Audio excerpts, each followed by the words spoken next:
Esforço consciente para influenciar o comportamento de uma pessoa, você começa a achar que todos estão percebendo o que você está tentando fazer.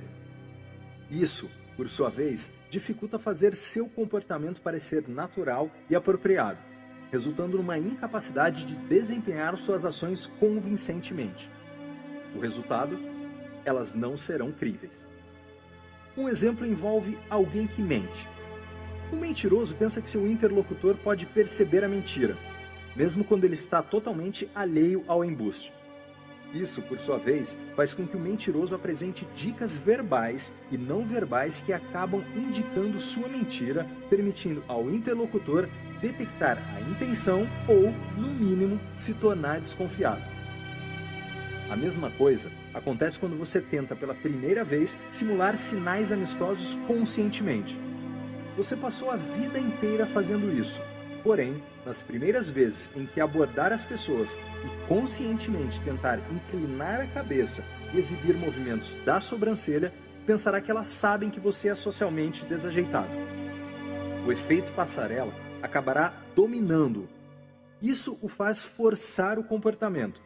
Suas inclinações de cabeça e movimento das sobrancelhas se tornam estranhos. E então suas intenções são reveladas, deixando você como vítima de sua própria profecia. E com uma tentativa fracassada de fazer amizade. Para evitar o efeito passarela, primeiro é preciso saber de sua existência. Agora, você sabe. Os 2 passos não verbais. Durante minha carreira no FBI, participei de muitas conferências e festas. Em certa ocasião, fui a uma festa de boas-vindas numa pré-conferência com um colega do programa de análise comportamental. A festa se tornou chata, então meu amigo e eu começamos a nos entreter jogando o jogo dos passos não verbais. O jogo funcionava assim. Cada um escolhia uma pessoa que estava a uma distância igual da porta. O objetivo do jogo era ver quem conseguiria fazer a pessoa selecionada cruzar o batente da porta sem perceber o que estava fazendo. Nós, inicialmente, abordamos nossos alvos com uma conversa casual numa distância física aceitável. Sabendo que as pessoas inconscientemente tentam manter uma distância confortável de seu interlocutor, dávamos passos imperceptíveis nos aproximando dos alvos. Quando essa distância diminuía, eles inconscientemente davam um passo para trás para manter seu espaço pessoal. Repetíamos essa manobra até os alvos cruzarem o batente. Quem conseguisse isso primeiro era o vencedor. Numa das vezes, fiz meu alvo andar até o saguão do hotel sem ele perceber. Quando se deu conta de onde estava, ele exclamou: "Nossa, como viemos parar aqui?" Eu apenas sorri e encolhi os ombros. O primeiro passo para simular com sucesso sinais amistosos ou inimigos é observar como as outras pessoas naturalmente exibem esses sinais e também monitorar os seus próprios. Quando você simula um sinal amistoso, tente duplicar a mesma sensação que sente quando percebe que está automaticamente enviando essas comunicações não verbais. Uma boa oportunidade para afiar essas habilidades é quando você anda pela rua, shoppings ou outros locais públicos. Quando uma pessoa se aproxima, incline a cabeça, faça contato visual e sorria. Observe a reação da pessoa. Se o indivíduo retribuir com o movimento da sobrancelha junto com um sorriso, você transmitiu com sucesso o sinal amistoso. Se ele fizer uma expressão estranha do tipo "fique longe de mim", você pode ter escolhido uma pessoa mal-humorada ou precisa de mais prática. Com o tempo, você deve enxergar uma melhora em como os outros respondem a seus sinais amistosos. Além disso, com a prática, você não terá que pensar sobre enviar os sinais, eles se tornarão automáticos. Conquistar novas habilidades ou fazer velhas habilidades parecerem autênticas exige muita prática. Enquanto estiver trabalhando para aperfeiçoar os sinais, você pode ficar desencorajado e acabar desistindo por várias razões, incluindo constrangimento, falta de domínio imediato das novas habilidades ou frustração. Isso é normal. Ao estudar como as pessoas adquirem novas habilidades, cientistas descobriram que muitos novatos experimentam um período de queda livre logo no início do aprendizado. Durante esse tempo, eles não se sentem confortáveis usando as novas habilidades e se tornam frustrados ou constrangidos quando elas não funcionam como deveriam. Ao invés de continuarem praticando, eles desistem. Não seja uma dessas pessoas. Seja perseverante durante essa fase da queda livre e confie que você irá dominar as habilidades com o tempo e esforço. A frustração e o desconforto durante o processo de adquirir novas habilidades valerão o esforço, pois você será recompensado com resultados melhores ao conquistar relações de sucesso. Isso é um bom motivo para tornar seu sorriso fácil, conscientemente ou não. Errar é humano e também torna este humano mais simpático. No começo de minhas palestras, intencionalmente cometo vários erros que não danificam minha credibilidade, como pronunciar ou escrever errado uma palavra. Os participantes imediatamente corrigem meus pequenos erros. Mostrando-me constrangido, eu graciosamente aceito a correção e parabenizo os participantes por estarem atentos. Essa técnica atinge vários objetivos. Primeiro, as pessoas que fazem as correções sentem-se bem consigo mesmas, o que cria conexão e amizade. Segundo, os participantes se tornam mais propensos a participar espontaneamente sem medo de parecer estúpidos na frente do instrutor. Eles pensam, tudo bem cometer erros, já que o próprio instrutor já cometeu vários. Terceiro, pequenos erros me fazem parecer humano. As pessoas gostam de palestrantes que são especialistas em seus assuntos, mas ao mesmo tempo possuem qualidades humanas semelhantes à plateia. A lei da semelhança será discutida no capítulo 5. Observe e aprenda. Digitar numa tela de celular usando fones de ouvido impede que você envie ou receba sinais de amizade. Além disso, a falta de interação pessoal reduz a oportunidade para você afiar suas habilidades sociais ou aprender observando os outros. Não é preciso muito esforço para aprender com os outros. Tudo o que você precisa fazer é ir a um restaurante e observar ao redor. As pessoas se sentem confortáveis se comunicando quando estão comendo ou bebendo. Veja se você consegue determinar a condição ou intensidade das relações observando os sinais não verbais dos casais. Relações amorosas. Quando duas pessoas entram num restaurante, é possível perceber se elas são um casal ou não observando seu comportamento não verbal. Segurar as mãos é um sinal de interesse romântico. Casais que seguram as mãos sem entrelaçar os dedos indicam uma relação menos íntima do que aqueles que entrelaçam. A seguinte sequência de ações geralmente acontece após o casal se sentar à mesa. 1. O cardápio ou cesta de condimentos é colocado de lado. 2. O casal troca movimentos de sobrancelha. 3. O casal olha um para o outro por mais tempo do que olhariam para estranhos. 4. Eles sorriem. 5. Inclinam a cabeça para um dos lados. 6. Inclinam-se na direção um do outro. 7. Espelham a postura um do outro. 8. Dão as mãos. 9. Usam livremente gestos quando se comunicam.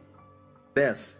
Sussurram ou baixam o tom de voz para sinalizar aos outros que a conversa é privada. 11. Compartilham comida. Esta sequência de atividades pode não acontecer nessa exata ordem ou pode ser interrompida por um garçom, mas você observará algumas ou todos esses sinais não verbais em algum momento durante o jantar. Relações danificadas. Relações que passam por dificuldades se tornarão óbvias, pois as dicas não verbais comuns em boas relações não estarão presentes. Por exemplo, o casal não irá olhar um para o outro, os sorrisos serão forçados, Os dois frequentemente olharão para o prato enquanto falam, as cabeças permanecerão eretas, não inclinadas, os olhos estarão buscando estímulos ao redor no restaurante, eles não espelharão a postura um do outro e não se inclinarão. De fato, geralmente estarão inclinados para trás, distantes entre si. Relações interrompidas. Uma sequência não verbal que indica o interesse de apenas um dos membros do casal não é difícil de enxergar. A pessoa interessada exibe todos os sinais não verbais presentes numa relação amorosa descritos previamente, entretanto, a outra pessoa exibe sinais não verbais negativos, inimigos. Conforto discreto. Casais que passaram muitos anos juntos geralmente exibem sinais não verbais que sinalizam uma relação boa ou danificada, mas esse nem sempre é o caso. Pessoas que passaram muito tempo na companhia um do outro possuem confiança de que ambos estão comprometidos com a relação. Não precisam de constantes reafirmações.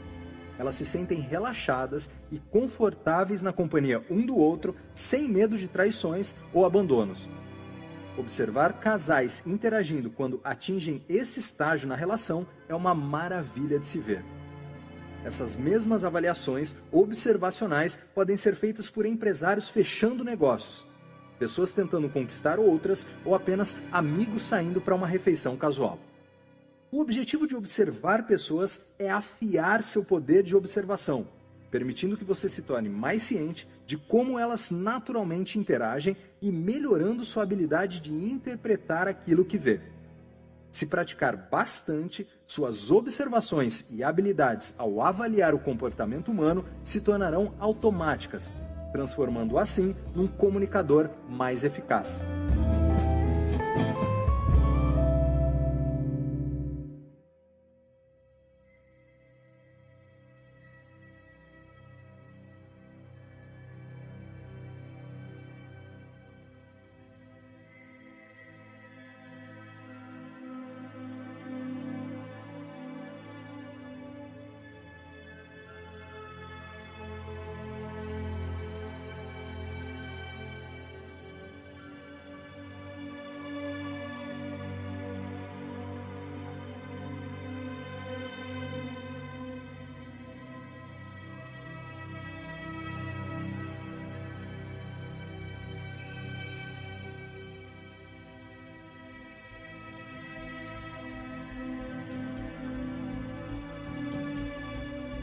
Capítulo 3 – A regra de ouro da amizade.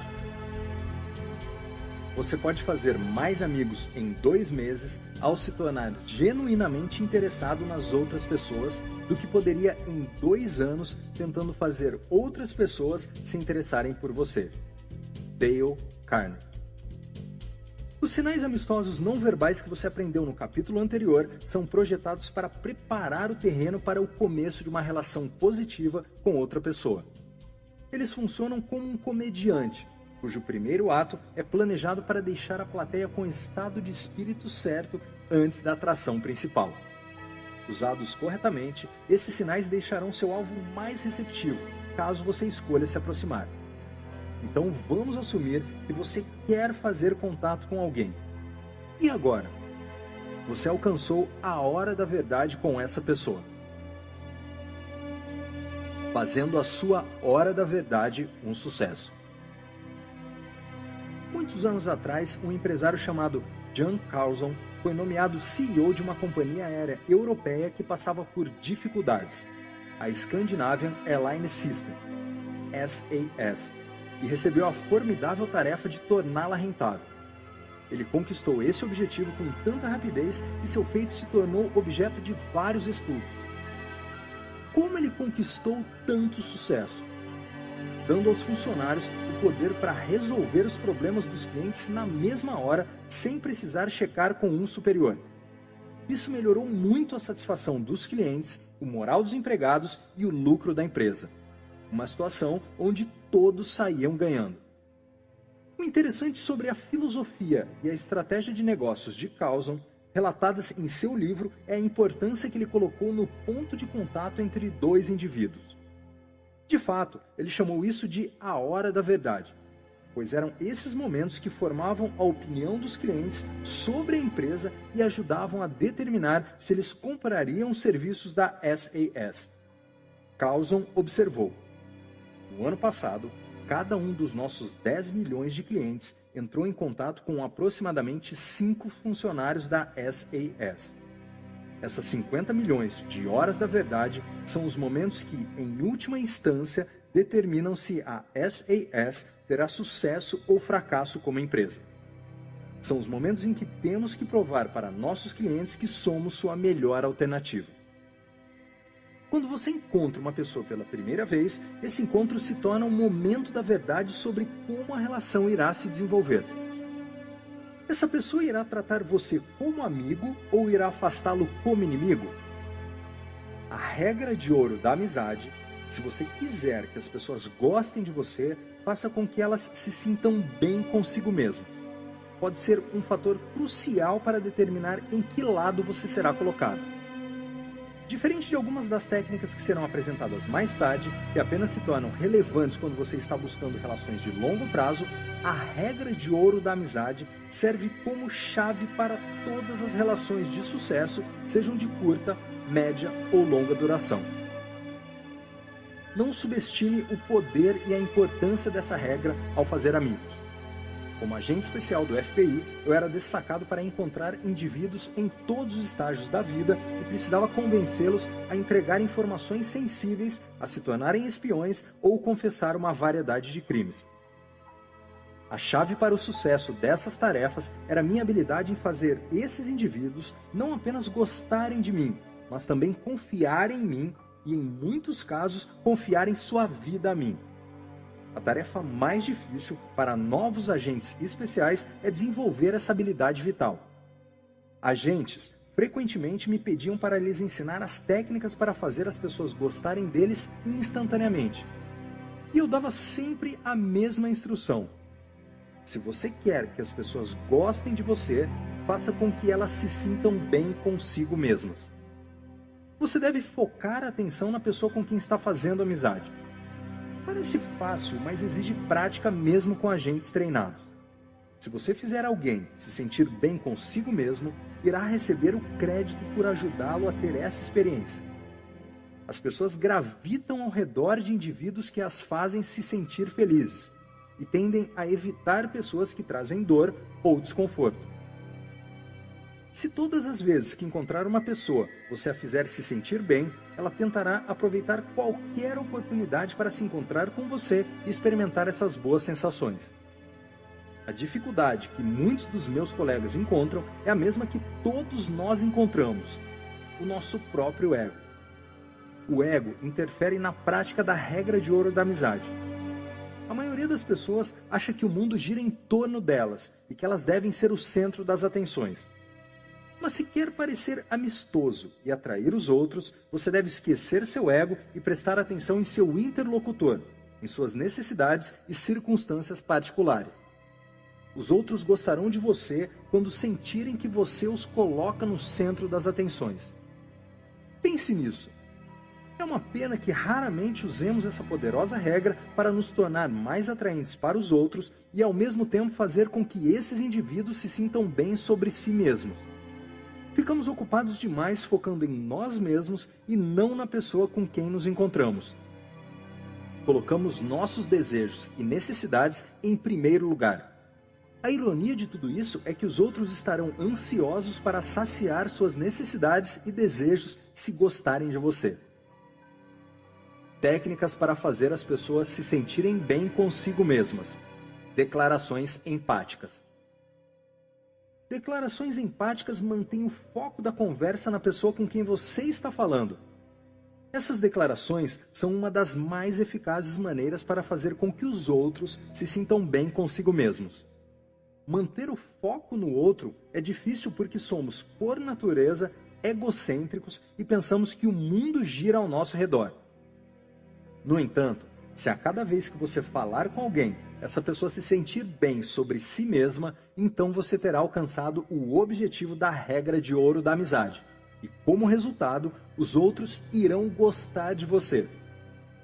Declarações empáticas como: parece que você está tendo um dia ruim, ou você parece feliz hoje, deixam as pessoas saberem que alguém está ouvindo e se preocupa com seu bem-estar. Esse tipo de atenção nos faz sentir bem sobre nós mesmos e, mais importante, nos predispõe a gostar de quem nos deu atenção. Declarações empáticas também fecham o ciclo do discurso. Quando uma pessoa diz algo, ela quer alguma resposta para saber se a mensagem foi recebida e entendida. Espelhar o que uma pessoa diz, usando linguagem paralela, fecha o círculo da comunicação. As pessoas se sentem bem quando comunicam uma mensagem com sucesso. Formular declarações empáticas exige que você ouça cuidadosamente quem fala. Ouvir com atenção demonstra que você realmente está interessado na outra pessoa e entende o que ela está dizendo. A fórmula básica para formular declarações empáticas é: então você... Existem muitas maneiras para formar declarações empáticas, mas essa fórmula básica mantém o foco da conversa no outro. Simples declarações empáticas podem incluir: então você gosta do jeito como as coisas estão acontecendo hoje? Ou, então você está tendo um bom dia? Nós naturalmente temos a tendência de dizer algo como: entendo como você se sente. Mas então o interlocutor pensa automaticamente: não, você não sabe como eu me sinto, porque eu não sou você. A fórmula básica, então você, garante que o foco da conversa permaneça no outro. Por exemplo, você entra num elevador e vê alguém que está sorrindo e parece feliz. Você pode naturalmente dizer: então as coisas estão acontecendo do jeito que você queria hoje, além de espelhar com sinais amistosos não verbais. Quando usar declarações empáticas para alcançar o objetivo da regra de ouro da amizade, evite repetir palavra por palavra o que a pessoa disse. Uma vez que as pessoas raramente fazem isso, quando a repetição ocorre, ela é processada pelo cérebro do ouvinte como um comportamento anormal e causa uma reação de defesa. Esse é o efeito contrário daquilo que você está tentando alcançar ao usar declarações empáticas. Papagaiar a fala de outra pessoa pode também soar condescendente e desdenhoso. Não faça isso. Declarações empáticas mantêm o foco da conversa no outro e o fazem se sentir bem. É uma técnica simples, mas eficaz, que fará as pessoas procurarem você para fazer amizade. Pois sempre que conversarem, você as fará se sentir bem consigo mesmas. E melhor de tudo, elas não saberão que você está usando esta técnica, pois naturalmente pensarão que merecem sua atenção e não enxergarão suas ações como fora do comum. A aventura de declarações empáticas de Ben e Vic. Vamos observar como uma conversa pode funcionar usando as técnicas discutidas até agora. Usando sinais amistosos, Ben envia um convite não verbal para Vic, que está perto do bar com vários amigos. Vic aceita não verbalmente o convite. Quando Ben se aproxima de Vic, ele percebe que ela está sorrindo e rindo com os amigos. Ben: oi, meu nome é Ben. Qual é o seu nome? Vic: oi, meu nome é Vic. Ben: então, parece que você está se divertindo hoje. Declaração empática básica. Vic: com certeza, eu realmente precisava sair um pouco. Uma vez que você dominar a construção das declarações empáticas usando a fórmula básica, pode formular declarações mais sofisticadas, deixando de usar o então você. Vamos voltar para a conversa entre Ben e Vic, usando declarações empáticas sofisticadas ao invés da fórmula básica. Ben: oi, meu nome é Ben. Qual é o seu nome? Vic: oi, meu nome é Vic. Ben: parece que você está se divertindo hoje. Declaração empática básica. Vic: com certeza, eu realmente precisava sair um pouco. Ben: Então você esteve trabalhando muito ultimamente. Declaração empática sofisticada. Vic: sim, trabalhei 60 horas por semana nas últimas 3 semanas preparando um projeto. Nas duas abordagens, Ben reconheceu que Vic estava sorrindo e rindo. 2 sinais físicos que mostravam que ela estava se divertindo. Construiu uma declaração empática que refletia seu estado emocional. Ben conseguiu várias coisas. Primeiro, comunicou para Vic que ficou interessado em seus sentimentos. Segundo, concentrou a conversa nela. Terceiro, a resposta de Vic permitiu a ele saber para qual direção levar a conversa. Sua resposta, com certeza eu realmente precisava sair um pouco, indicou que Vic estava sentindo algum tipo de estresse durante a semana ou no passado recente. Ben não sabe o que causou estresse, mas pôde formular outra declaração empática para explorar as razões do estresse de uma maneira não invasiva. Ao fazer isso, ele mantém o foco da conversa sobre Vic e a deixa saber que continua interessado em seus sentimentos. Ela não irá reconhecer que Ben está usando uma série de declarações empáticas, pois esse tipo de comportamento é percebido pelo cérebro como comportamento normal e não levanta suspeita ou reação defensiva. Além disso, Vic inconscientemente pensa que ela deve ser o centro das atenções. Todos nós pensamos.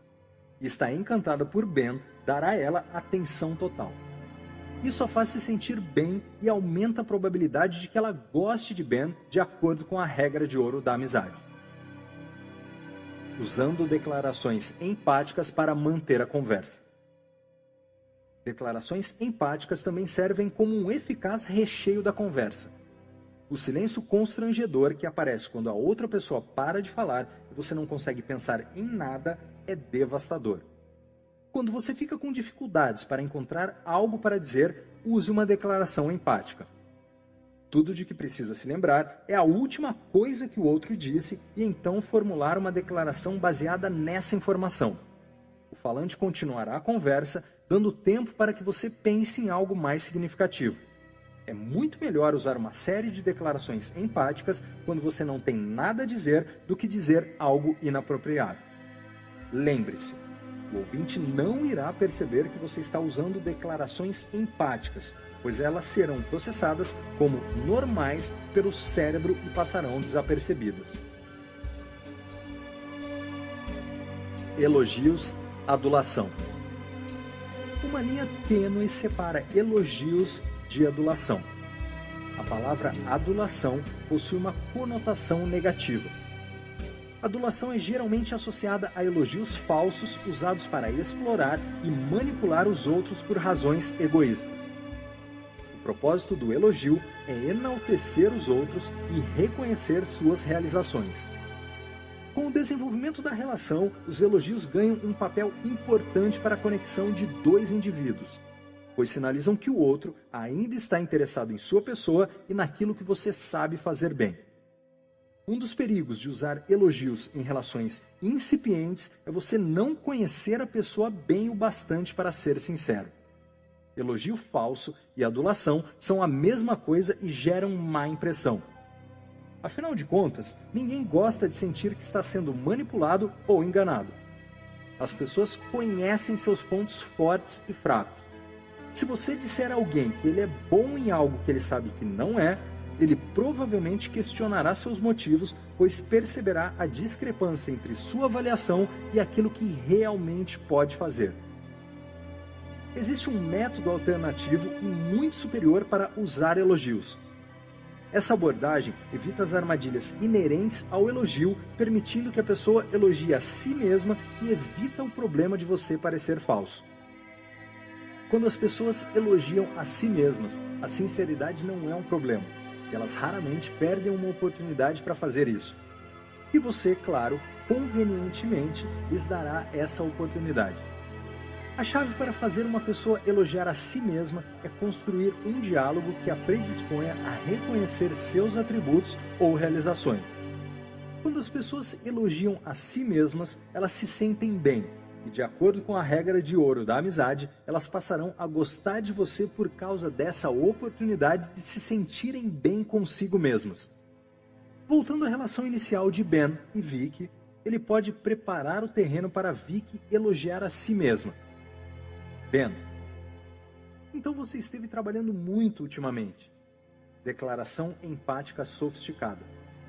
Vicky: sim, trabalhei 70 horas por semana nas últimas 3 semanas preparando um projeto. Ben: é preciso muita dedicação e determinação para se comprometer com um projeto desse tamanho.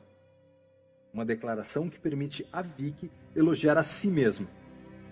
Vicky, pensando: sacrifiquei muitas coisas para terminar esse projeto e fiz um ótimo trabalho, modéstia à parte. Perceba que Ben não disse diretamente que achava Vicky uma pessoa dedicada e determinada. Entretanto, não foi difícil para ela reconhecer esses atributos em si mesma e aplicá-los às circunstâncias de seu trabalho. No caso de Vicky não se enxergar como uma pessoa dedicada e determinada, nenhum dano aconteceria para a relação. Aquilo que Ben disse é verdade, independentemente da autoavaliação de Vicky. Então, na pior das hipóteses, o comentário passaria batido, mas na melhor das hipóteses, faria com que ela se sentisse bem. Considerando a natureza humana, mesmo se Vicky na realidade não fosse uma pessoa dedicada e determinada, ela provavelmente aplicaria estes atributos favoráveis a si mesma. Poucas pessoas admitiriam em público, muito menos para si mesmas, que elas não são dedicadas e determinadas. Elogios de terceiros. Você pode usar terceiros para elogiar a pessoa com quem quer fazer amizade, sem precisar fazer isso você mesmo, e ainda ficar com crédito por fazer seu alvo se sentir bem e, por extensão, gostar de você. Ao elogiar diretamente outra pessoa, principalmente alguém que pode suspeitar de sua sinceridade, por exemplo, sua namorada, seu chefe ou um amigo, ela tende a ignorar seu esforço porque suspeita que você intencionalmente a está tentando influenciar através do elogio. Um elogio vindo de terceiros elimina esse ceticismo. Para formular um elogio vindo de terceiros, será preciso encontrar um amigo ou conhecido em comum que conheça você e seu alvo. Além disso, você deve ter relativa certeza de que o indivíduo que escolher poderá passar adiante o elogio para a pessoa desejada. Se essa transmissão for bem sucedida, na próxima vez que você encontrar seu alvo, ele o enxergará com uma perspectiva diferente. Considere a seguinte conversa e assuma que você é Mark. Mark: encontrei Mike outro dia. Ele me disse que acha você muito inteligente. Na verdade, ele disse que você é uma das pessoas mais capazes que já conheceu. Sônia: nossa, é mesmo? Ele disse isso? Mark: foi isso que ele disse. Sônia irá aceitar mais prontamente esse elogio vindo de Mike do que se você, Mark, tivesse falado diretamente a mesma coisa. Além disso, Mike se sente livre para contar a Sônia exatamente o que você disse, algo que você pode ou não ter permissão social para dizer nos primeiros estágios de uma relação. Você, indiretamente, por intermédio de Mike, permitiu que Sônia elogiasse a si mesma, o que a faz sentir-se bem, portanto, ficando predisposta a gostar de você. Lucrando com elogios de terceiros no trabalho. Além do cenário da paquera, os elogios de terceiros são muito eficazes no local de trabalho. Um exemplo: a verba para financiar operações no FBI é muito disputada. Portanto, não são todas as propostas que acabam financiadas. Para melhorar a chance de minhas propostas serem aprovadas, eu empregava a estratégia do elogio de terceiros. Várias semanas antes da minha proposta ser avaliada pelo novo diretor de operações, fui atrás do fofoqueiro do escritório e casualmente mencionei que já era hora de nosso escritório receber um diretor que finalmente sabia o que estava fazendo. Também comentei que o novo diretor era um homem inteligente, com boas ideias sobre as estratégias operacionais. Para os fofoqueiros, a moeda de troca é informação. Sob seus olhos, eles ganham valor ao espalhar informações que ouvem para indivíduos que teriam interesse em saber delas. Como previsto, meus comentários logo chegaram ao chefe. Ele ficou mais propenso a aceitar esse elogio como sincero, vindo de um terceiro do que se ouvisse diretamente de mim. Além disso, eu não tinha acesso ao diretor, já que estava sempre trabalhando em campo. Quando o diretor analisou minhas propostas, ele estava predisposto a encará-las mais favoravelmente. Eu o fiz se sentir bem sobre si mesmo, obedecendo a regra de ouro da amizade de um jeito que não levantava suspeitas. Elogios de terceiros caem dentro dos parâmetros do comportamento normal. Então, eu não tinha nada a perder. Se minha estratégia falhasse, o risco na pior hipótese era zero, pois eu perderia o financiamento mesmo assim. Se a técnica funcionasse, a melhor hipótese era conseguir o que eu queria. No fim, a maioria das minhas propostas foi aceita. Terceiros e o efeito de primazia. Palavras não podem mudar a realidade, mas podem mudar a maneira como as pessoas percebem a realidade. Palavras criam filtros através dos quais as pessoas enxergam o mundo. Uma única palavra pode fazer a diferença entre gostar ou não de alguém. Considere este exemplo.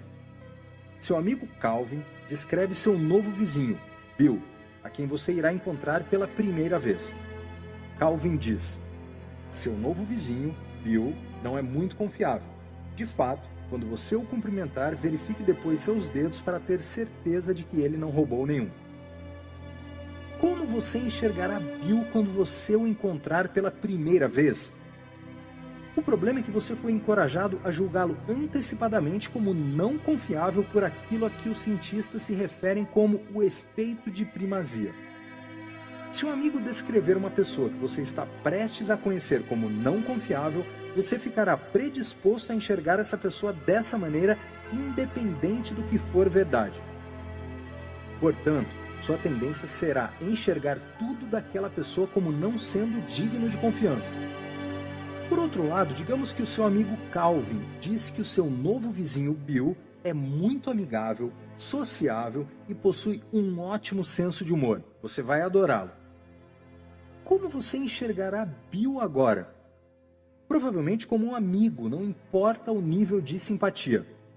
Superar percepções negativas ou positivas que você possa ter em relação a um indivíduo específico por causa de algo que ouviu de outra pessoa, principalmente se você respeita e ou gosta da pessoa, é difícil, mas não impossível. Quanto mais vezes você encontrar o não confiável Bill e não perceber nada de errado, mais provável será que enxergue-o como confiável, superando assim a negatividade original criada pelo efeito de primazia.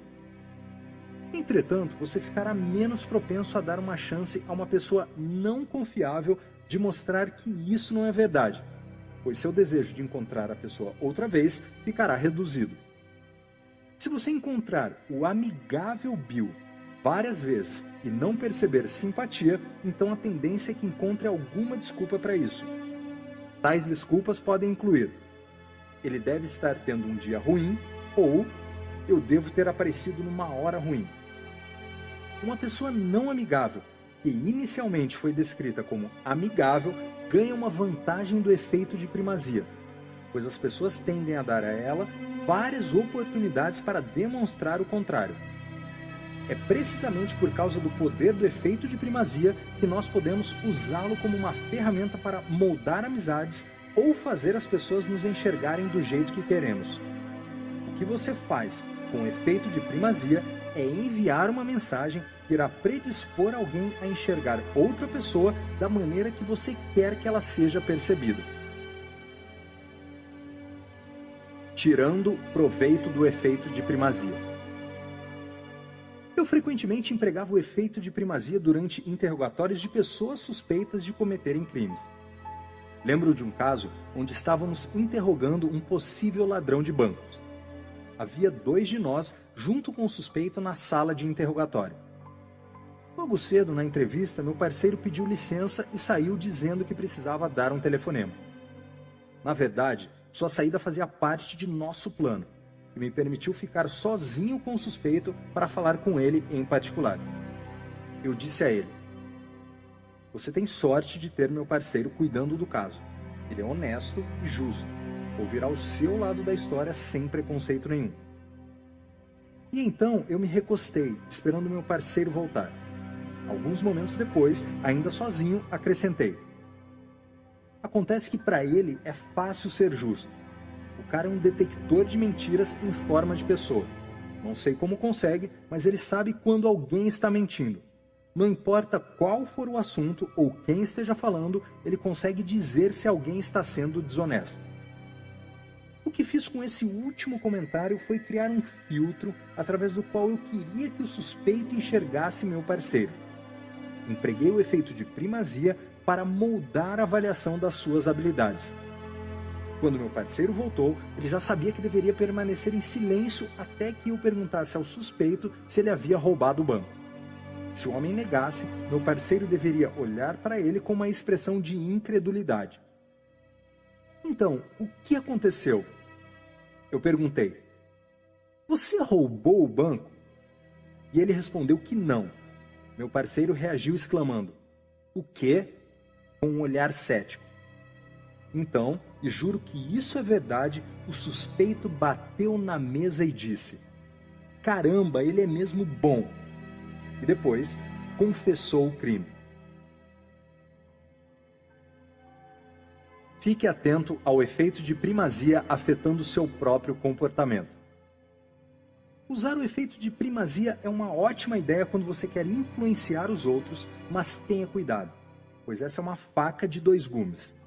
Se não estiver atento, esse efeito pode ser prejudicial ao seu próprio comportamento em relação aos outros, levando a crenças imprecisas e enganosas.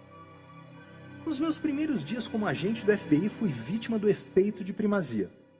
Fui destacado para interrogar um suspeito que, como informou meu colega, havia sequestrado uma garota de 4 anos. Antes de falar com o suspeito, meus pensamentos já haviam passado por um filtro por causa da declaração do meu colega. E quando fiquei cara a cara com ele, minha mente já havia decidido que se tratava do sequestrador. Consequentemente, tudo que o suspeito dizia ou fazia era visto através do meu filtro como uma indicação de culpa, apesar das muitas evidências do contrário. Quanto mais pressão eu colocava sobre o suspeito, mais nervoso se tornava, não porque era o culpado, mas porque eu não acreditava nele e ele pensava que seria preso por algo que não fez. Quanto mais nervoso ele ficava, mais reforçava a minha crença inicial de que era o sequestrador e mais pressão eu aplicava. Não foi surpresa quando o interrogatório fugiu do controle. No final, fiquei constrangido quando apanharam o sequestrador real. Na próxima vez que você conduzir uma entrevista, conhecer um novo colega ou comprar um novo produto, pense em como formou sua opinião sobre a pessoa ou o produto. As chances são grandes de que suas opiniões tenham sido formadas por primazia. A aceitação de funcionários que se transferem de um escritório para outro muitas vezes depende de sua reputação. Assim como você se convence de que a nova marca de creme dental que comprou deve ser boa, porque 4 de 5 dentistas a recomendam. O efeito de primazia é poderoso. Use-o sabiamente. Pedindo um favor. O bom e velho Benjamin Franklin, o cara na cédula de $100, notou que se pedisse um favor para um colega, esse colega passava a gostar mais dele do que se não tivesse feito o pedido. Esse fenômeno se tornou conhecido como o efeito Ben Franklin. No primeiro momento, esse conceito pode parecer ir contra o senso comum. Você não deveria gostar da pessoa que faz o favor mais do que ela de você? Acontece que esse não é o caso. Quando uma pessoa faz um favor a alguém, ela se sente bem. A regra de ouro da amizade diz que se você fizer alguém se sentir bem, ele irá gostar de você. Portanto, pedir um favor não é um acontecimento apenas centrado em você, mas também é centrado na pessoa fazendo o favor. Entretanto, aqui vai um alerta. Não exagere com essa técnica. pois Ben Franklin também observou que convidados, assim como peixes, começam a cheirar mal depois de 3 dias, igual a pessoas que pedem favores demais. Voltando ao encontro de Ben e Vic, ele pode usar a técnica de pedir um favor durante sua conversa com a jovem garota. Ben: é preciso muita dedicação e determinação para se comprometer com um projeto desse tamanho. Uma declaração que permite a Vic elogiar a si mesma. Vic, pensando: sacrifiquei muitas coisas para terminar esse projeto e fiz um ótimo trabalho, modéstia à parte. Ben: Vic, você pode me fazer um favor e cuidar da minha bebida enquanto vou ao banheiro? Pede um favor. Vic: claro, sem problema. Ben chamou Vic pelo seu primeiro nome. Lembre-se de que as pessoas gostam do som de seus próprios nomes e o fato de que alguém se lembrou. E então pediu a ela um favor. Esses pequenos comportamentos predispõem Vic a gostar de Ben, pois as pessoas que fazem favores se sentem bem consigo mesmas. Combinando ferramentas de amizade para incrementar a eficácia de uma relação. Dependendo das circunstâncias, você poderá usar uma ou várias das técnicas apresentadas neste livro para fazer um novo amigo. A vantagem de usar várias técnicas juntas é o poder adicional que uma combinação pode proporcionar. Para ilustrar, considere como o exército americano usou o efeito de primazia, a fórmula da amizade e a apresentação por terceiros para transformar em amigos pessoas desconfiadas ou hostis em relação aos Estados Unidos. Conquistar corações e mentes de civis quando você é um estrangeiro conduzindo operações militares no país deles pode ser uma tarefa árdua. Soldados em solo estrangeiro, por causa da natureza do trabalho, são forçados a adotar a estratégia descrita pelo general James Mad Dog Mattis, que disse: seja educado, seja profissional, mas tenha um plano para matar qualquer pessoa que você encontrar. Em outras palavras, transformar inimigos em amigos não é nada fácil. Numa tentativa de conquistar as pessoas no Afeganistão, fui destacado como membro de uma equipe cuja tarefa era mostrar aos nossos garotos, as forças americanas, como serem menos ameaçadores, mas, ao mesmo tempo, mantendo-se alerta no campo de batalha. Então, como é possível fazer alguém parecer amigável quando tudo que essa pessoa veste parece ameaçador? Equipamentos de guerra, capacete, armas, e ela é ensinada a fechar a cara ao lidar com a população local. Não é de se admirar que quando esses soldados chegam numa vila local, a população nativa enxergue os sinais inimigos e imediatamente levante os escudos. Foi isto que instruímos aos militares. Entrem na vila com o mesmo equipamento militar e prontidão para se defenderem se atacados. Mas também façam o seguinte: empreguem a fórmula da amizade. Fiquem um tempo na vila sem fazer nada, apenas fiquem por lá. Isso satisfaz a condição de proximidade. Então, com o tempo, aumentem o número, frequência de visitas e a quantidade de tempo, duração. Finalmente, acrescentem intensidade à mistura, presenteando as crianças da vila com coisas de que elas gostem. Mais sobre isso em breve. Envie sinais de amizade ao invés de sinais inimigos. Mantenham seu rosto de guerra, mas vistam uma máscara por cima. Em outras palavras, sorriam e não usem uma carranca. Assim que as pessoas da vila se acostumarem a vê-los agindo de uma maneira não ameaçadora, carreguem um caminhão com bolas de futebol e dirijam pela vila onde as crianças possam vê-los. O que acontecerá? Por causa dos sinais amistosos, as crianças não os enxergarão como ameaça, e além disso, sua curiosidade aumentará, intensidade, até que elas se aproximem do caminhão e perguntem: para quem são essas bolas? O motorista pode responder: são para vocês. Então, o que acontecerá? As crianças passarão a gostar dos soldados, e quando encontrarem seus pais, servirão como terceiros apresentando os americanos. Elas dirão: eu vi os americanos, eles nos deram bolas de futebol e são pessoas legais. Agora, os pais enxergarão os soldados através do filtro de primazia criado pelas crianças e ficarão mais abertos a enxergá-los como amigos ao invés de inimigos. Se os americanos tivessem simplesmente chegado na vila sem empregar a fórmula da amizade, sem tentar estabelecer proximidade, frequência, duração e intensidade, enviando sinais inimigos ao invés de amistosos e sem usar o efeito de primazia pela apresentação de terceiros, o que você acha que aconteceria quando dissessem que não era uma ameaça? Ninguém acreditaria.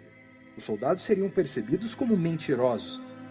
É impressionante como é fácil influenciar o comportamento das pessoas usando essas ferramentas de amizade. Sozinhas ou combinadas, elas permitem fazer as pessoas se sentirem bem consigo mesmas e, por sua vez, as encorajam a fazer você também se sentir bem. Quando emprega a regra de ouro da amizade, você encoraja a reciprocidade. Se você me faz feliz, então eu quero fazer você feliz. Mesmo em encontros únicos, quando interage com uma pessoa que provavelmente nunca mais encontrará, você pode testemunhar a reciprocidade em ação. A escolha entre voar de primeira classe ou não decolar por causa do seu mau humor. Vários anos atrás, meu voo faria uma escala em Frankfurt, na Alemanha. O resto da viagem não me animava. Eu estava no assento do meio da classe econômica e o voo duraria 8 horas. Certamente não queria embarcar cedo demais e, com 1 hora para gastar, decidi fazer bom uso desse tempo. Juntei todas as palavras em alemão que aprendi no colégio e me dirigi para o agente de passagens. Ao me aproximar, exibi os principais sinais amistosos: o movimento de sobrancelha, o sorriso, a inclinação de cabeça. Quando cheguei ao balcão, eu disse Guten Tag, para que tivéssemos uma base em comum. Ver capítulo 4. Ele sorriu diante da minha tentativa animadora de falar alemão, mas retribuiu o cumprimento. Então disse em inglês: Posso ajudá-lo? Respondi que não, mas comecei a conversar com ele. Usei declarações empáticas para encorajá-lo a falar e se sentir bem. Enquanto a conversa corria, incentivada pelos meus breves comentários empáticos, era ele quem mais falava. O agente não notou isso porque as pessoas enxergam o mundo como se ele girasse ao seu redor. Portanto, meu comportamento não fugia do normal e não alertava seu cérebro. Eu lhe dei uma desculpa para falar. De fato, eu o encorajei a falar e isso o fez se sentir bem. Então, ele passou a gostar de mim. No fim da conversa, o agente perguntou por que eu não havia embarcado.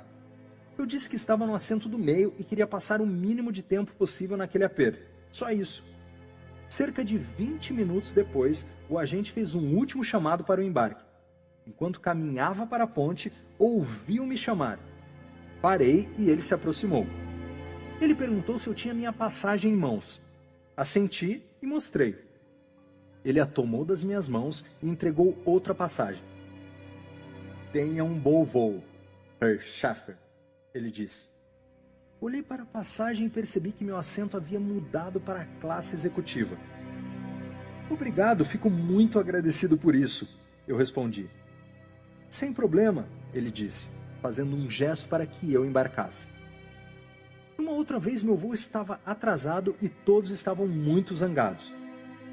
Eu estava esperando na fila do balcão de embarque e o homem na minha frente estava tão transtornado que gritava com a agente que perderia sua conexão junto com outros impropérios.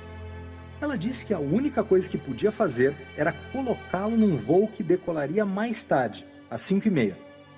Então, chegou a minha vez. Ao me aproximar da funcionária, que obviamente estava estressada, eu não esperava por nada. Queria apenas tentar melhorar seu dia. Ela tomou a passagem da minha mão e disse: Desculpe, senhor, você perderá sua conexão. Posso transferi-lo para o voo das 5h30. Olhei diretamente em seus olhos e disse ironicamente: Eu não acho isso aceitável, imitando o passageiro anterior. E quando ela me olhou de volta, acrescentei: Posso gritar com você agora? Ela disse não e mencionou novamente o voo das 5h30. Eu repeti: posso gritar com você agora? Foi então que ela começou a rir. Eu disse: quando posso começar a gritar com você? Agora, nós dois estávamos sorrindo e brincando um com o outro. Após um minuto assim, ela disse: quer saber?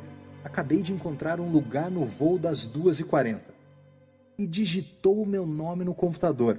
Eu comentei: só por curiosidade, ouvi você dizendo ao passageiro anterior que não havia mais lugar no voo das 2h40. Ela respondeu: não tem mais lugar para as pessoas que gritam comigo. Você quer gritar comigo agora? Completei em tom de brincadeira: não, senhora, muito obrigado. O curioso é que eu não esperava conseguir entrar naquele voo. Queria apenas fazê-la se sentir melhor. Mas quando você faz os outros se sentirem bem, geralmente coisas boas acontecem com você. Já usei essa técnica, botar sua frustração para fora, muitas vezes com todo tipo de funcionário, e isso nunca deixou de melhorar seu humor. Durante uma das minhas viagens ao exterior, um grupo de passageiros chineses perdeu sua conexão para Hong Kong e estava pressionando a agente de embarque. Ela tentava ser educada, mas não estava funcionando. A polícia foi chamada para lidar com a situação, pois os passageiros estavam causando uma grande confusão. Eu tive a honra de ser a pessoa seguinte na fila para falar com a agente. Então me aproximei do balcão e disse: parece que você teve um pequeno problema aqui hoje. Declaração empática. A resposta dela foi curta e grossa: pois é. Observei: parece que você está frustrada. Declaração empática. Ela disse: sim, estou muito frustrada por não poder gritar com aquelas pessoas. Eu não consigo me livrar dessa frustração. Assenti com a cabeça num gesto de simpatia. Bem, então vou fazer o seguinte, vou voltar para o fim da fila e quando minha vez chegar novamente, vou dizer algo sobre o seu serviço. Então, quero que você grite comigo, coloque tudo para fora. A mulher me olhou de forma um pouco estranha, mas concordou. Então voltei para o fim da fila e esperei minha vez novamente. Apontei o dedo para a agente e disse: não gostei da maneira como você tratou aquelas pessoas. Você foi rude, mal educada e... A agente me interrompeu, mandando eu calar a boca e começou a gritar comigo. Toda sua frustração estava em ebulição e agora ela tinha a chance de botar tudo para fora. Quando ela terminou de gritar, eu disse que estava extremamente bravo e desapontado. A agente respirou fundo e perguntou: o que acalmaria sua raiva, senhor? Talvez um lugar melhor? Confirmei: sim, isso o ajudaria muito. Certo, vou passá-lo para a primeira classe. Obrigado. Então nós dois começamos a rir. Enquanto embarcava no voo, a agente chegou a subir a bordo e me agradeceu por melhorar o seu dia. Esse tipo de coisa acontece comigo o tempo todo. As pessoas fazem coisas por mim. Não peço por favores, nem mesmo insinuo. Descobri que quando você faz as pessoas se sentirem bem consigo mesmas, a regra de ouro da amizade, você não apenas as faz gostarem de você, mas também recebe um benefício colateral. Elas também querem fazer você se sentir bem. Vejo isso todos os dias e experimento várias vezes. Aqui vai outra experiência com viagens aéreas para ilustrar esse benefício. Eu estava na cidade de Moline, em Illinois, quando meu voo foi cancelado. E aquele não era exatamente um bom lugar para se ficar preso. As pessoas estavam gritando e praguejando. A mulher na minha frente balançava os braços e gritava para a gente no balcão que por sua vez tentava não perder a cabeça. Ela disse: senhora, o próximo voo em que posso colocá-la sairá amanhã de manhã. Ao ouvir a informação, a mulher xingou ainda mais alto e saiu de lá batendo os pés. Chegou a minha vez. Eu me aproximei da agente, que ainda estava de cabeça quente, e disse: uau, aquela mulher estava muito brava. Declaração empática. Ela concordou: estava mesmo, eu não gostei dela. Respondi: bom, não pude deixar de ouvir que não há mais voos até amanhã de manhã. Ela disse: não, outro voo sai daqui a 1 hora. comecei a falar algo, mas fui interrompido. Não gostei dela, então ela vai esperar até amanhã. Eu gostei de você. Você pode embarcar hoje. Utilizando ferramentas de amizade. O céu é o limite.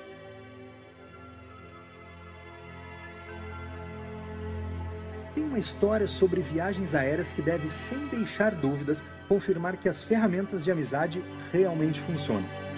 Estava no último voo para fora da cidade, com uma conexão de 90 minutos, então decidi que seria uma ótima oportunidade para entrevistar alguns funcionários da companhia aérea e conhecer seus pensamentos sobre a relação entre serviço ao consumidor e o comportamento dos clientes. Havia uma única funcionária ainda trabalhando no balcão de embarque. Eu me aproximei, usando sinais amistosos enquanto me dirigia até lá. Precisava de uma isca para acender sua curiosidade. Quando ela perguntou para onde eu estava indo, respondi que viajava para Chicago para terminar uma investigação. Ela perguntou o que eu fazia para viver e eu disse: trabalho para o FBI. Isso chamou sua atenção e ela perguntou que tipo de trabalho eu fazia para o FBI. Dou treinamento